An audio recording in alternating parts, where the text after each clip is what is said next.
Hello World.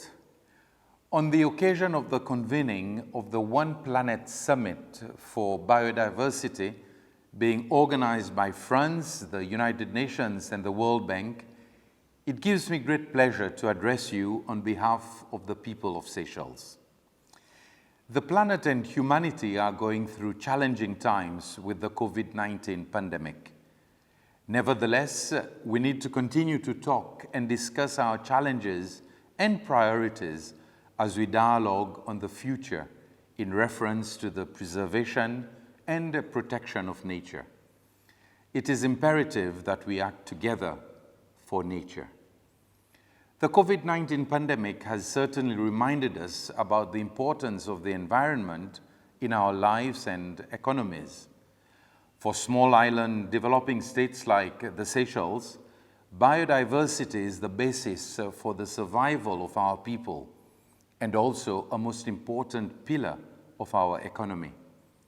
Seychelles has always had a strong belief in not only appreciating our heavenly habitat, but even more so in its protection. This is clearly illustrated with our present status of having over 48% of our already limited land area under protection. And early last year, we designated 30% of our exclusive economic zone as protected areas. We are very happy to see that one of the key themes of the summit is protection of land and marine ecosystems. This is aligned directly with our national priorities and challenges in moving forward, particularly at the start of the implementation of our Marine Spatial Plan, comprising of 30% protected areas. Seychelles is calling on the world to join us in this endeavor. We need all the help and support. Seychelles knows that it is through partnerships with the private sector and philanthropic organizations that seeds can deliver on our environmental ambitions. We have initiated a number of public-private deals and mechanisms to mobilize the necessary resources. And these include the Debt for Nature swap and the Sovereign Blue Bond towards the protection of marine biodiversity. These proceeds are administered by an independent public-private trust fund, the Seychelles Conservation and Climate Adaptation Trust, SECAT. The government and SECAT are ready to work with potential partners and supporters to achieve our national as well as the global objectives. And such examples are the ongoing works on the post-2020 Global Biodiversity Framework and our nationally determined contributions under the UNFCCC.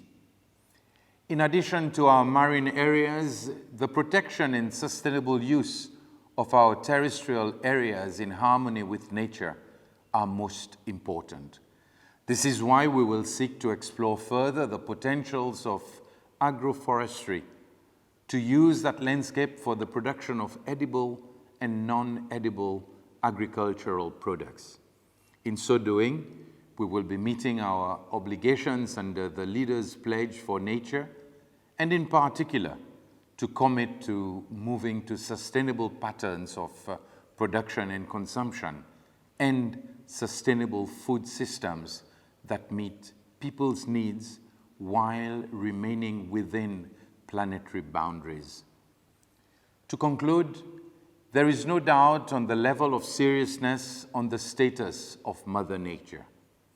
We note the alarming rate of extinction of species and the destruction of nature globally.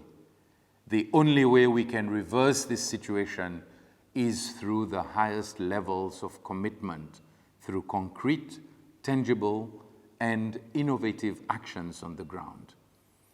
2021 is a very important year for biodiversity through key forums such as the CBD COP in China, UNFCCC COP, and the IUCN Congress later this year. So let us use these opportunities to renew our engagement and show that we can be proactive and transformative. I thank you, and I wish you all the very best.